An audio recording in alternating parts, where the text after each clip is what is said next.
Peace TV, the solution for humanity.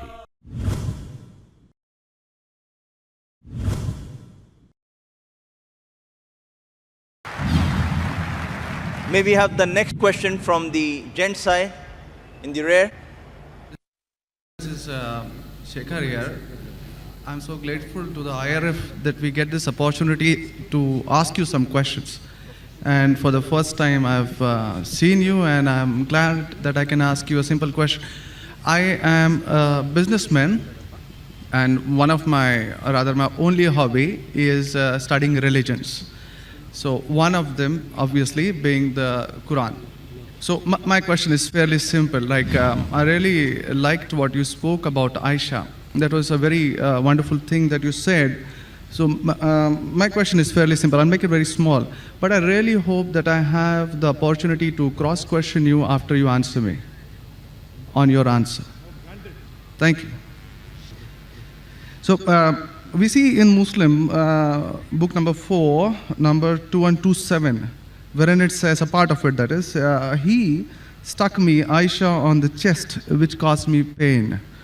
Further down, if you look at Mishkat al-Masabi, volume 2, page number 690, repeated again in Muslim, book number 9, number 3506, a part of it, I'll just get to the point, wherein Umar is trying to say to the Prophet, or rather trying to make him laugh. He says, Messenger of God, I wish you had seen the daughter of Khadija, where she asked me for extra money, and I got up and slapped her on the neck.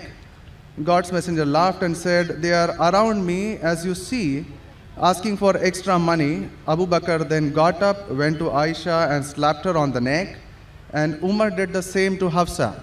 Now we see something of a pattern coming in. Then if we just jump to Quran chapter 4, verse 34, and those wives you fear may be rebellious, admonish, banish them to their couches and beat them. Now, as I understand from your talk, that there is equal punishment for both man and woman. I'm not contending whether they should be beaten or not. My point is, what is the right of the woman if the man is wrong? Because he gets to beat her up. Brother asked a very good question, and I give you the right to cross-question me after the answer. It is granted. The brother quoted hadith of Sahih Muslim and Mishkat al-Masabi. Do you know the relationship between Hafsa and Hazrat Umar? Well, I've not really got to the point that much. I'm still studying. Do you know the relationship of Aisha and Abu Bakr? May Allah be pleased with them both. Her father, if I'm not mistaken. That's right. I'm asking you a question. Are you married? Yes. Yes. Do you have a daughter? 2 of them. 2 of them, fine. I get to go to heaven. Sorry? I get to go to heaven. No. If you bring them up correctly, I remember with love and compassion, then you'll go to heaven, otherwise not. But, just kidding. But that is only righteous deed. Without iman, you can't enter Jannah. So for you to go to heaven, besides upbringing your 2 daughters correctly, you have to follow the laws of the Quran and the Sahih Hadith and be a believer. I understand. That we'll discuss after answer to you. I understand. After answer, inshallah. I'm asking a simple question. Suppose your daughter, if she wants to jump from a 10-story building, what will you do? I'll stop her. Is she adamant? What will you do? Point, yeah. You get the point, very good. If she wants to jump, no, I want to go. I want to fly like Superman. Dad, you are preventing me from being a Superman. What will you do? Well, I'll stop her, obviously. Will you slap her or not? If required. She says, no, I want to jump. What will you do? Well, I can ask it the other way around. What I'm if asking, my wife brother. sees... I'm asking. If she wants to jump from the 10-story, I will hit her. if required, not normally, you will say, अरे बेटी जान दो ना, Superman मत बनो. नहीं बनने का है अब्बा. जंप मारने का है. अब देखो कैसा उड़ती हूँ मैं. I want to fly. One flap. A father is cruel to be kind. Yes. Now, our beloved Prophet Muhammad said, anyone who does not love Allah and His Messenger more than his own life, he is not a Muslim. Anyone who does not love Allah and His Messenger more than his own life, he is not a Muslim. So there are many occasions what happened that sometimes they were disrespectful to the husband. Not a normal husband, Prophet Muhammad. There were many occasions, not one occasion. There are many occasions, Hazrat Umar, may Allah be pleased with him, and Hazrat Abu Bakr, may Allah be pleased with him. When they came to know that one of the wives has caused pain to the Prophet, they were the father-in-law of the Prophet. But they loved the Prophet not only more than their daughter, they loved the Prophet more than their own life. There are many occasions. Which occasion you are referring to, I don't know. There were occasions when they came to know that my daughter has caused pain to the Prophet of Allah. How dare she does it? They being father, they have the right to slap. Not you and me. For us, they are the Ummahatul Mu'mineen. They are the mothers of the believers. But yet, they were human beings. Even the wives of the Prophet. Though they were wives of the Prophet, they are the best examples, yet they were human beings and they did make mistakes. Like the ayah recited by the Qari, Surah Nisa chapter 4, 32. They want equal rights. There was in Surah Azab chapter 33, where the wives of the Prophet tell the Prophet, why don't you give us the luxury of this world? They objected, why are we undergoing such a life of poverty? So Allah sends a revelation. If you want this world, I will grant it to you, but you will not get Jannah. The verse of the Quran says, I will free you. That means, if you want, I will let you go free. Divorce, not that he divorced. And you can get the luxury of this world, but you won't get heaven in the hereafter. And the wives of the Prophet, they repented and they asked for forgiveness and Allah forgave them. So here also it's in context. And going against the Prophet is more bad than jumping from top. Jumping from top, your daughter will kill herself, that's it. Correct? But going against the Prophet is more bad. Did you get the answer? Sir, but my question still stands. I understood your point. I haven't completed my answer. Okay, you asked the question, no problem. My question is pretty simple. I haven't completed my answer yet, brother.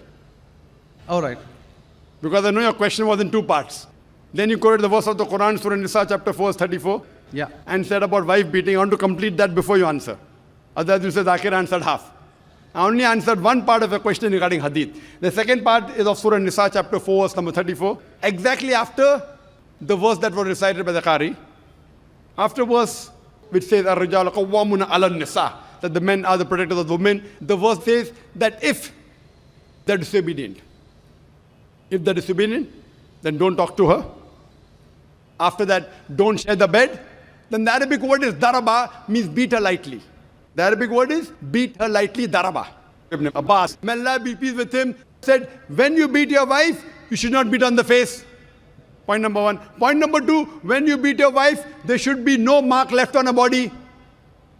And he gave an example, beating with a miswak. Miswak is toothbrush.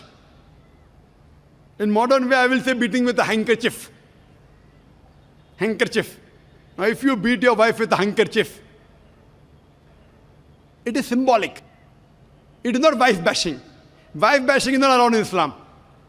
Wife bashing means one shot on the face. Hit so hard so that the mark remains. She'll remember you for the next 1 week or 2 weeks. In Islam, wife bashing is prohibited. It is daraba, means beat her lightly. That means first you tell her she's wrong. You admonish her. Don't share the bed with her. Ultimatum. Last warning. Beat her lightly. Now, what I said, for any crime committed, the punishment is same.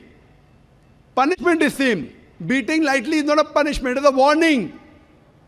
Can you do the opposite? Can the daughter hit the father? What if your daughter slaps you? Will you like it? No. Why? Equality. Let me complete my answer. You talk about equality. If your daughter slaps you, will you like it? No. No. There may be occasion when you get lunatic, when you become very old, and if you want to jump and then she slaps you, I will agree with her, correct? Though you said, no, I'm agreeing with you. I understand. I'm helping you. You understand, but you don't understand me. No, I do. I'm helping you. Okay. If you grow up and you become a lunatic, you become senile, you want to jump from the 10th story, your daughter says, Abba, mat karo, don't do, father. She may have to slap you. She's doing in good faith. Accept it. Right? Now here, where a husband is giving a warning to the wife, if the wife does the same, what will the retaliation be? Imagine, suppose there's a massive person, bodybuilder comes and acts macho with you. If a small man comes, maybe you'll hit him. A macho person, Arnold Schwarzenegger, comes and tells you something. Will you hit him? Will you hit him? No. Though you may have a lot of guts, but Arnold Schwarzenegger, no. Why? Similarly, since Allah says in the previous verse, man has been given more strength than the woman. So a physical warning, a symbolic warning, a man can give to a woman can't give to a man. A woman can't. There are other things. There are other things she can do. Such as? Such as, for example, if she has to cook food in the house, it's the duty of the husband to get market. She can refuse to cook. If you don't get market, I will not cook. She can object. Very well. She can object saying, I will not cook. It's an objection on her part. If, for example, he is not offering salah is important, she can object nicely, with love and affection. My dear husband, please offer salah. Then she may get a little bit angry also, no problem. Getting angry with husband is not allowed, unless it's for the sake of Allah and His Rasul. But not physical. She can't get physical. If she gets physical, there will be retaliation. It will never work. Imagine your wife slapping you. Will you leave her? Fine, you may say, Jando. So, what do you realize? This is a symbolic beating. What the Western media has done, they portray as though it is wife bashing. Where is wife bashing? You know the hadith also. So, because of that, Islam is the best way of life. It shows you how to lead life with your wives also. Hope that answers the question. If you have any counter question, you're most welcome, brother. Yes, actually 2 points on that. Primarily, the first thing that is said is a daraba, which means basically tapping. And as I understand from the Hansword dictionary, it comes from the word idrib. And now, if you look at it, the Arabic word is used in 2 ways. One, to strike up a poem, the word idrib, from which the word darwa is taken out. The first is to strike up a poem, and the second, which is used 12 times in the Quran, is a physical action of striking. Strike off? Strike up a poem, or strike up a poem. Strike up a poem, metaphorically. Second part is the physical action of striking. It's used again in Surah 8:12, wherein it about an angel strike off their heads, strike off the very tips of their fingers. The same word is used. So how can the same word be interpreted there as lightly, but here as very good question. The second part. Very good question. Very good question. The second part is that if we come back to Sahih Bukhari, volume 7, number 715, again, the respectable, I truly mean that, respectable woman Aisha, a great scholar, I read about her, narrated, Aisha said that a lady came wearing a green veil and complained to her, that is Aisha, and showed her a green spot on her skin caused by beating. It was the habit at that time for women to support each other, means when they get beaten up, so you support each other. So when Allah's messenger came, Aisha said, I have not seen any woman suffering as much as a believing woman. Look, her skin is greener than her clothes. That was my second part. As for second part, I'll answer first, and first part, I'll answer second. No problem. She's complaining to the Prophet that somebody has done injustice to her. It doesn't end saying the Prophet agreed with it. If someone has done injustice, we read ahead in some other hadith, the Prophet may have done justice to her. It doesn't say that someone beat her and the Prophet agreed with it. Correct? She is just reporting that maybe there is injustice done to a woman. That's it. The moment she's complaining means she's disagreeing with it. She didn't say, Prophet, I heard a very good thing I saw, that the woman was beaten up. The moment she's complaining means the wife, Hazrat Aisha, may Allah be pleased with her, disapproved of it. So the lesson we get from this is, no one should beat the woman such a way that she becomes green. But sir, see, the exact statement she makes is that I have not seen any woman, that's Aisha herself, it's not my interpretation, I have not seen any woman suffering as much as the believing woman. So we see at the time of Muhammad that women were really in very, very bad shape, even though... You know there are hadiths saying, I have not seen a person, a believing person like Hazrat Bilal suffering. What was he suffering from? His master tortured him and said, don't say there's one God and I will leave you. Hazrat Bilal, may Allah be pleased with him, on that death stone, he's agreed to die. He will say, I will not denounce Allah. I will keep on saying, La ilaha illallah Muhammad Rasulullah. There is no God but Allah and Prophet Muhammad is a messenger. He's taking the pain. That means if I say Hazrat Bilal is a believer who is being tortured, that does not mean that what act that being done on Hazrat Bilal, may Allah be pleased with him, is right. It is wrong. But he's a believer who's taking the pain. In this context, we have to see the context and go to the Shara. You have to see Fath al-Bari. And what was the woman? Was she? What was she? Who tortured her? Was it the master? Was she a slave woman? You have to go to the Shara. I'm not a muhaddis. I'm telling you what the answer can be. You have to go to the Shara and find out. Why was she? Who hit her? Who beat her? Did the husband do? Was the husband a believer? There are 10,000 reasons. But Just sir, because- excuse me, in Mishkat al-Masabi, Brother Shekhar, volume 2. Brother Shekhar, Yes. what I would like you to do, there are so many people waiting at all the mics. Precisely, concisely, I would like you to put your question in a few words and then close. Because you got such a big sheaf of papers, there are many people I see waiting with small slips just or one something. question. So we cannot allow this whole thing to go on. This is not a debate session. It's a question and Brother. answer session. I want you to put your question in the next 4 sentences. Let Dr. Zakir answer so that all the many ladies standing there here also get a chance. We have exactly 1 hour, 12 minutes left. We have I'm very occupied sorry 20 about that. minutes already. Brother, initially you asked 2 questions answered. You said, I want a counter. What counter you gave? In the counter, you're asking 1 more question. I don't mind answering your 100 questions, but in this rule, 1 question at a time, go behind the queue, no problem. You asked 2 questions, give the answer. You said, I want a counter question. With the counter question, you're asking 1 more question. So, I'm very kind. I don't mind. I would love. After finishing, you can come in the cabin. And inshallah, I will answer all your questions. I want to ask you, after I answer your question, what will you do? Will you believe in the religion Hazrat Aisha believed? Yes or no? I yet have to answer your counter question. Well, it's not just this one point. There are many, many more. I'll answer inshallah all. How many are there? 10, 20, 50, 100? How many? Well, we can sit on that. How many approximately? Well, there are many more. I have not How really many? counted them. 10, 20, 100, 1,000, 10,000? How many do you have now in your mind? Well, I do have. How many? 10, 20, 30? How many? Yeah, probably quite a few. Maybe, Quite a few is how much? 5 or 10?